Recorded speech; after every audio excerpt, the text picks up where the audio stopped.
3d6 down the line. Okay, session 36 in the books. Woo.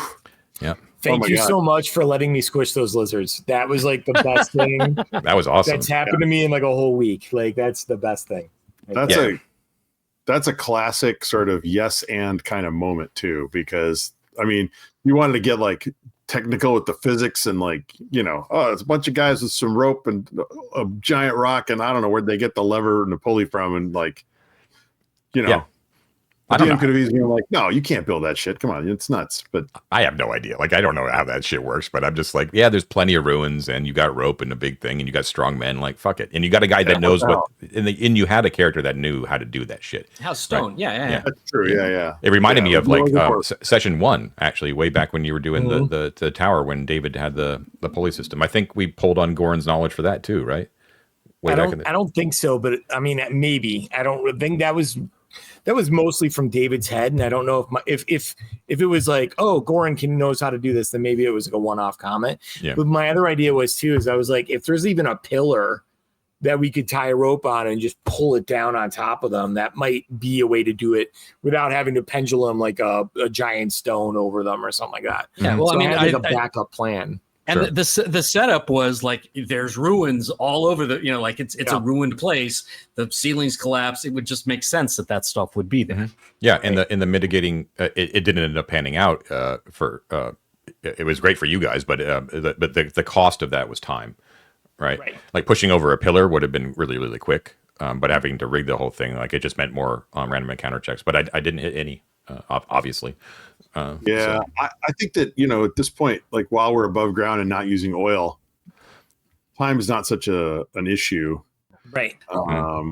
I do wonder if that's going to change the first time we get a random encounter up above ground. Well, I guess we have with the spiders attack us. That was like the only one I could think of. No, you've actually had a ton. It's just that not all random encounters are things that are combat, right? Yeah. Oh. Yeah. So like a lot of the sightings in the sky, for instance. Right. Oh, I get it. I will say though, like just extrapolating that the boulder did 18 points of damage, and then each of us, like every time we dropped one, that damage, sorry to metagame, was like 8 to 10 points of damage on top of what that 18 was. That means that each of those monsters had like about 27 or 28 hit points. You hit it on the head, like they had 27 hit points each. Nice. Yeah.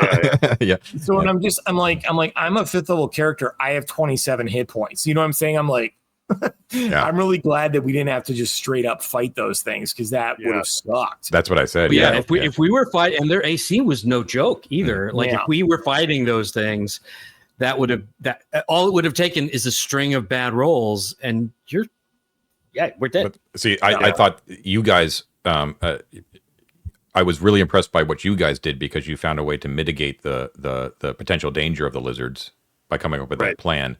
And then, not to toot my own horn, but I like that, you know what I mean? Like, I like rewarding a cool plan like that, because it directly affected the mechanics of the fight and weighted in your favor immediately. You know what I mean? So like, not only was like a cool story effect, but it also helped the actual tactics of the battle a lot, because like they had a lower AC, you got the surprise round, you did like a huge amount of damage without having to really roll to hit, and it was all like really well thought out. And there's no reason why I shouldn't reward it. You know what I mean?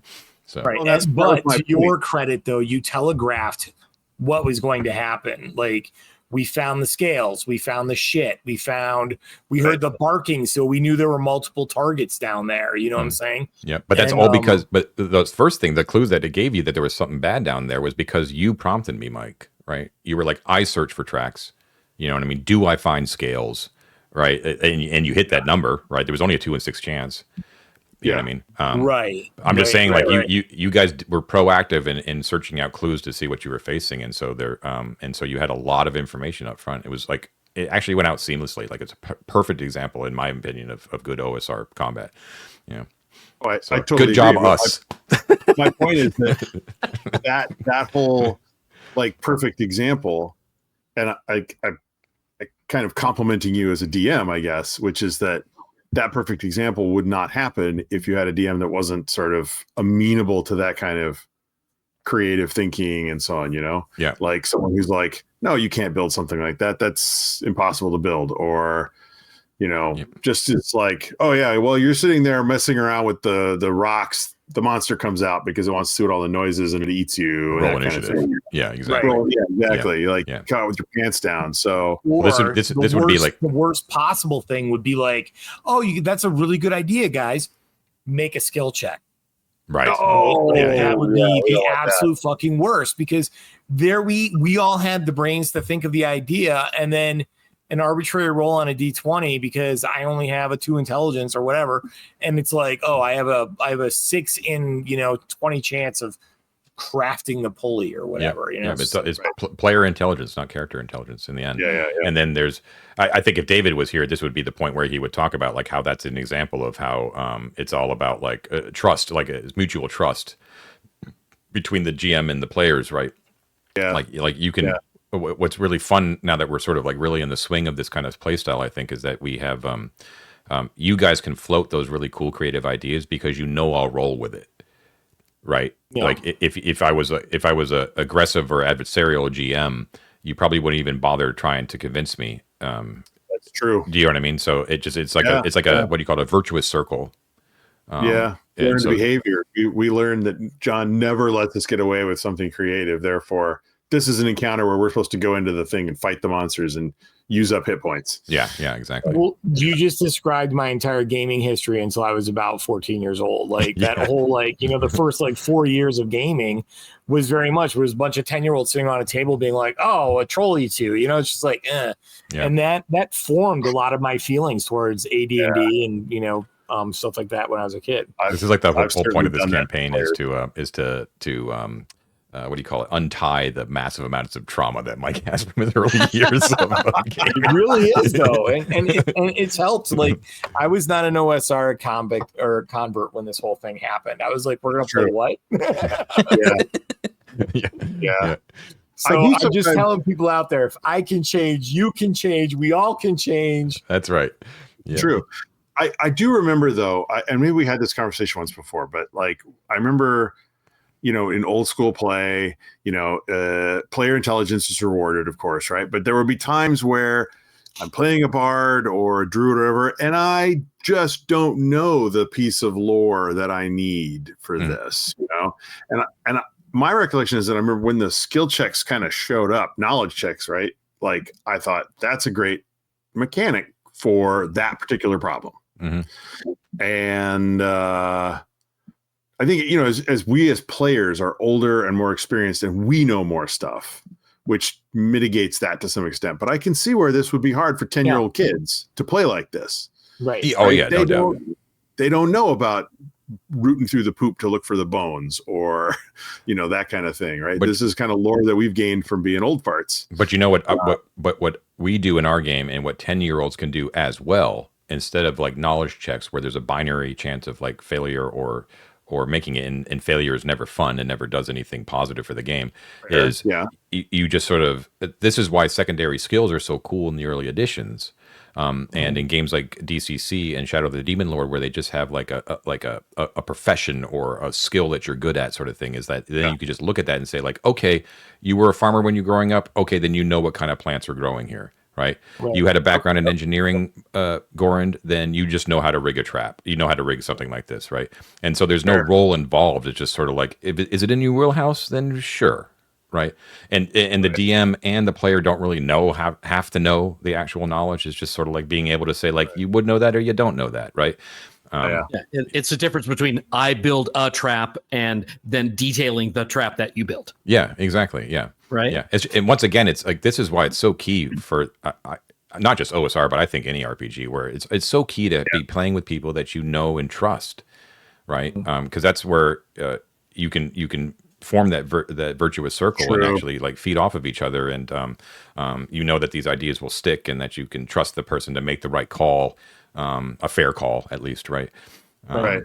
Yeah. So there's a lot of systems out there that are heavily based off of like a skill-based system, though, right? Like I'm just thinking off the top of my head, like my first love is Warhammer Fantasy Roleplay. It's all skills. It's all percentile dice all along, and yet thinking about those games now, there is a way to apply a lot of this to those games, right? Like if you're trained in a skill, you can just assume base competency. Like I remember running a game, and it was like the Shadows over Bogenhaven game when I was a kid, running it for my friends, and if one of them didn't play a halfling herbalist, my mind was going to melt because there are so many clues in that thing I remember that that require an herbalist to be like, aha, you know, and inevitably, like my mind melted. Being a young kid, I forced my friend Steve to play a halfling herbalist, and he hated it the whole time. And he was just like, you know what I'm saying? It's like being able to say yes to that thing allows you to get off the railroad. Yes, I think. Yeah, you know? Exactly. Yeah, there's no, especially in like mysteries or investigations or something like that. It's like there's like not being able to find the clue is just not fun. It's just not fun. Like there's no point in not finding the clue. Like, you know, there's a whole system out there called Gumshoe, which is all about that, where the whole point is that you automatically find the clues. It's what you do with the clues that you find that's the most important thing. That's where you get cool games like Trail of Cthulhu and Knights Black Agents and Swords of the Serpentine and blah blah blah. Go check them out. They're great. Yeah. I mean, I think Sherlock Holmes would argue the clue is always there. You always saw the clue. You just have to recognize it for what it is. Right. You know what I mean? Like same philosophy applies to like traps in OSR, right? It's like it's not about like tripping into one unseen and taking damage. It's about seeing the trap, and then how do you figure out how to get it, how to avoid it or disarm it, right? It's not finding the trap. It's actually it's dealing with the trap that's there. You know. Yes and no. Some traps have to be hard to find. That's why they're good traps. Yeah, because otherwise, Yeah, I mean, picture Indiana Jones, like any of the, well, I haven't seen the newest one, but any Indiana Jones movie is, oh shit, we stumbled into a trap. How do we disarm it before we're all smushed, spiked, whatever? You know? Yeah. I think that's the secondary part of that. But what you don't want to do is you don't want to do like a gotcha sort of thing, right? Where it's just sort of, so you walk down the corridor, roll a saving throw or die. Right. You know what I mean? That's not fun. Right. That's the same thing like saying like you don't find the clue, right? Like that's not fun for anybody, right? Right. You know, that's how traps work. That's the whole point of the trap. Yeah, but that's the abstraction that you make in OSR play, right? You know, it's much more fun and engaging to see the trap and try to find a way over it, right? You know what I mean? Or you see a rug that seems out of place and like that's actually hiding a pit trap. You know, I wouldn't say that the trap's there, but I would be like, there's a rug there, right? And what do you do? You know, that sort of thing. Yeah. Or the very, very long empty corridor, a smart person would be like, I'm getting the 10-foot pole out. Mm-hmm. Right. Yeah. Yeah. The key, what I've tried to do with like the new like epiphany that I've had is sort of like, even with well hidden traps in my description, and I might try to be subtle about it, but I'll give you something to latch on to, that something is out of place. Right. But are you doing that on the fly, John? Because that's something that I don't think, like me as a GM, obviously I don't have your experience. I would have a hard time like on the fly being like, you know, you see a cobweb dancing in front of a hole in the wall type thing, you know, like a la Indiana Jones. I mean, so are you doing that on the fly, or are you reading that and being like, okay, I better give them something here? I'm not saying like it's like some sort of advanced GM skill, but I really do it on the fly. The key thing that I do is I know where every trap is that you may possibly encounter, so that I'm aware of the existence of the trap, and then I just improvise on the fly based upon how you approach into the room where the trap is, what you might possibly be able to discern. You know what I mean? And it might be kind of hidden in there in my layers of the room description and stuff like that. Like it's up to you guys to pick up what I'm dropping. Yeah. Right. But you guys are really skilled players now. So it's not like you're immediately like, oh, he's telling me there's a trap there. It's just sort of like there's little descriptive words that you're like, interesting. You know, what do I do? What happens when I mess with this? Or if I look at that? And that leads, like, if you tell me you're looking deeper, then I'll give you more. Right. And the deeper you look, the more chance there is that you're going to find that giveaway that there's a trap there. You know what I mean? And you guys have done that really well. Would it help at all, John, if you just told us where all the traps are? And then definitely would. It would definitely speed things along. Right. We'd, I want to make, you do so much work that, I want to help. You give and you give, Matt. You really do. I do my best. Whenever this campaign ends, there's no way I'm not buying this PDF. God, yes. Mm. And did you guys see in the comments the description? I guess Richard Barton's his campaign, like they've been playing for years, and like they've got like most of level 1 and half of level 2 kind of thing. Yeah. I'm like, holy crap. Yeah. So I actually feel pretty good at our rate, to be honest. Like we've done a lot. I felt the same thing, Ted. I was like, when I looked at what he managed to accomplish, I'm like, we're pretty on pace. We're doing pretty good. Yeah. Okay. I thought we were going slow, but I think I mean, D&D players, we're a squirrely lot. Like, ooh, shiny. I'm actually impressed with, like, considering how much, like, not actually physical exploration that sometimes our sessions take. Like, you've actually covered a lot of ground. You've explored a lot. And I know that we get a lot of comments kind of jokingly saying, like, you spent so much time in the debouchement or so much time with the apes and stuff like that. But if you go back over and look at the videos and actually see what Ted has mapped, there's a lot. You've done it like in a normal module where there's like just normal dungeons. Like you've been through a couple of like normal dungeons already. You know what I mean? Absolutely. Yeah. But make no mistake. I mean, this is a mega dungeon, first of all. So it would be a lot, and it is the biggest mega dungeon ever created. So it's a fool's errand. That's why I tell these guys off on the Discord, off the camera, that you have to set your own goals, right? Because if the goal is to just complete the map like Diablo or something like that, like it's just foolish. I mean, you could make that goal, but we'll be old and gray and like hobbling around on games. Older and grayer. Thanks, John. And that on the end. Yeah. So John, does Arden Vul, like so many of those first edition modules that I've been, rereading, trying to get my head wrapped around game design, stuff like that. Does it give like levels for this? Like, is there like recommended levels 2 to like, 14 or whatever? I don't. Let me take a quick look here. That's another interesting comment in the comment section on the videos is Johnson saying that we should never think of the maps as like built on a sheet of paper. That it's way more complicated than levels. Yeah, he definitely holds that idea. So, like the early modules, Mike, you've probably seen as you've been looking at these older ones, like where it was, in the really old ones, it was sort of like dungeon level 1 was for first level characters and 2 was for second level characters. And which is elegant, simple, but very, very elegant. He does not hold to that. He holds a little bit more to the new school of the OSR, which is, where it's just that you can attack it from so many different angles. You may stumble upon horrible things that are way beyond your, as we experienced like session 1. Session 2 or so. But yes, I am actually looking at it right here. The people out there can't really see it because we're in the Detox, but yes, there is a chart here that gives general level ranges that he feels are like the right kind of power level to be able to tackle certain dungeon levels. But I wasn't even asking necessarily about paralleling them with specific dungeon levels. I'm just saying, it's like when you look at the cover of an AD&D module, it says for characters level 2 through 7. Oh, I see. Yeah, right. Yeah. Where 2 being the starter, and by the time you finish it, you should be like around level 7 or whatever. That was really kind of what I was more curious about, because I'm wondering when we are going to be of a level that is maybe a little bit more scary to the NPCs, you know what I'm saying, than when we're first level noobs running through the dungeon type thing. Well, there's nothing on there's no ad copy on the back that tells you tells you, but I'll tell you this, like the very first sentence in his little thing about levels says the halls of Arden Vul should provide challenges and fun to PCs of any level from 1st to 12th level. Okay.